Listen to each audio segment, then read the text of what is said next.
Looky there, I got an object. It's on a sloped surface. Funny thing about sloped surfaces, they do things for us. Perhaps you remember what we call an intentionally sloped surface in physical science. You talk about simple machines. It's a ramp. It's a ramp. And we're not talking about the stinky woodland onions either. Why are ramps useful? Based on what we're learning right now. They distribute the force on two axes. They allow for that force to be divided and not all be on the y-axis. If you're lifting something up, suddenly you can use the x-axis and you're not overcoming all the force on the y-axis. So with this object on this ramp, we know that for an object on a flat surface, this is all pretty easy because we have force of gravity, and opposing it we have normal force. When we go to a sloped surface, we still have both of those things. However, gravity doesn't care that you're on a ramp. Gravity does not care about you. Gravity, always and forever, is straight down towards the center of the earth. And this is the single biggest mistake. There's a set of the single biggest mistakes that I see on slope problems. Gravity is always straight down. The other one is not remembering that normal force is all about the surface and it doesn't care if the surface is sloped. Normal force is perpendicular to the surface. So therefore, gravity and normal force are not directly opposing one another. And if you remember that there, you've just won a big portion of the battle. Because people screw that up. People give me gravity pointing off in different, or gravity directly opposing, normal force directly opposing gravity. On a sloped surface, that's not the whole picture. So in general, on most slopes, unless we're talking about a greased cookie pan or a icy hill, we also have some amount of frictional force, which we will talk about a little bit later in this chapter. I should label these. We have some amount of frictional force. Frictional force always opposes motion. We'll get to that when we get to that. So for now, I just keep telling you there's frictional force and telling you which direction it's pointing. It's pointing upslope here. So why on earth do we do this stupid thing where we tilt the axis? Well, I'll tell you. If we didn't tilt the axis, we would have two forces which are not directly on an axis, and we would have to resolve them. With the tilted axis, we only have one force that we have to resolve, and that's gravity. So when we do this, minus my bad drawing there, when we do this, let's see, can I move that a little bit more? Oops, nope, I caught my gravity. Let's move that down just a bit more. And maybe I should fix my normal force. There we go. When I do this, suddenly I have a force of gravity that's along the y-axis and a force of gravity that's along the x-axis. I've split my gravitational force onto two axes. A couple years ago, I thought, well, what do they know? We don't have to tilt the axis. And I tried solving a few of these without tilting the axis, and it's a nightmare. Because you've suddenly got two forces. You can't get a full grip on portions of either of them.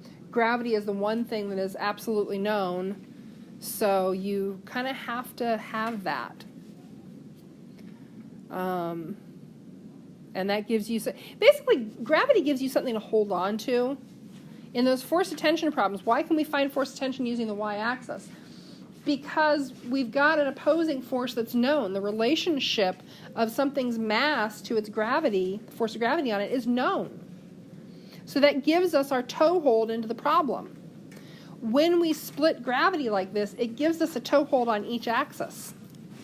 If we don't tilt the axis, we only have a toehold on the y-axis. We've got nothing to work with on the x-axis. So let's actually do, this is a good one. This is kind of, it's sort of a foreshadowing, but what the heck. If all I tell you about this object is that it's not moving, and that the mass of the object is 11.5 kilograms. Can you tell me what the normal force is on the object and what the force of friction is on the object? Yes, you can. So that's what we're going to do.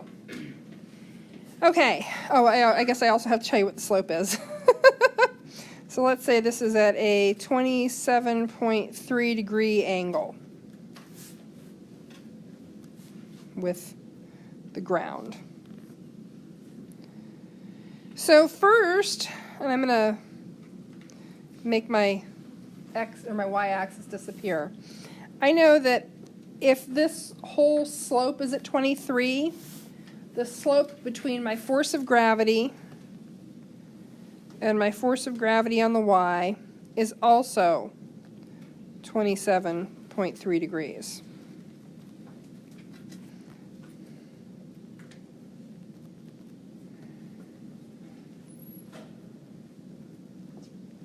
There, I want to get that out of the way of everything else. And here I have my force of gravity on the x. Okay. So all I told you was the slope, the fact that it's not moving, and its mass. How could I possibly find the normal force or the force of friction on it? Sum of forces. Sum of forces. So I'm going to shrink my picture a little bit. If I was working on a piece of paper, I would just commit myself to using the entire piece of paper, because that's kind of what it takes. So let's figure out the normal force first. Sum of forces on the y. Well, I said this thing isn't moving, so it sure as heck isn't floating up into the air or sinking down through the ramp. Therefore, sum of forces on the y equals what? 0. Well, sum of forces on the y also equals all the forces up minus all the forces down.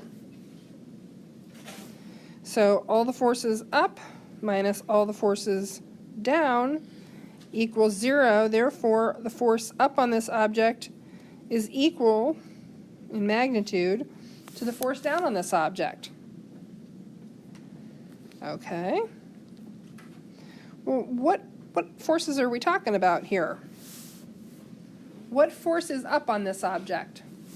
Normal force.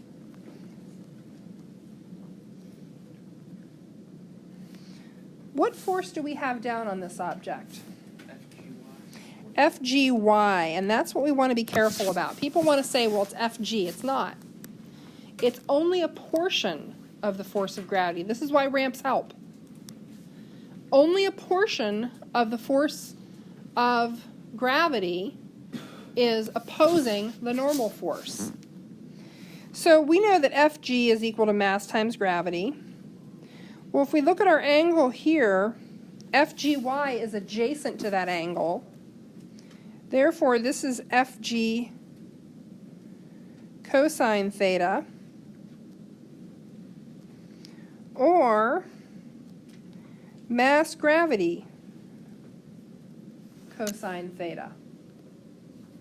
Compute the normal force on this object. You guys have a raw number? 100.24 and all kinds of change, 935, blah, blah, blah, blah, blah. What are my units? Newtons. Okay, how many sig figs did I give you in this problem? 3. Oh, good. This is one of those that's really tough to put in 3 sig figs. How can you do it? There's only one way.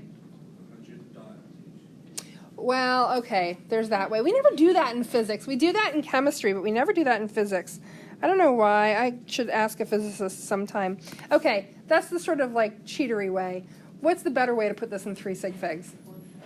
Scientific notation. 1.00 times 10 to the second newtons. Yeah, okay, 100 dot works. Okay, based on this, can you figure out what the force of friction on this object is? Good.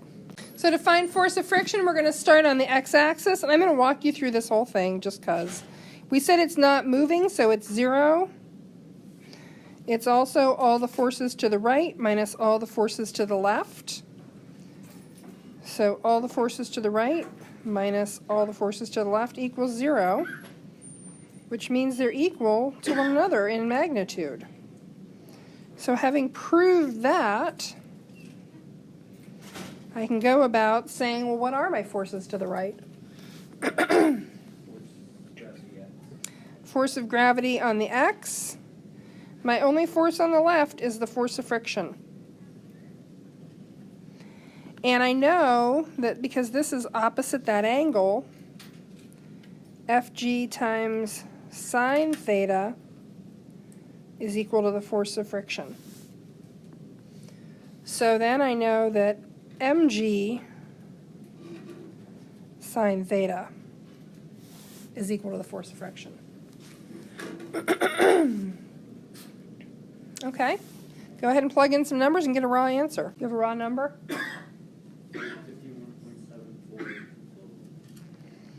7.4 pocket change, newtons.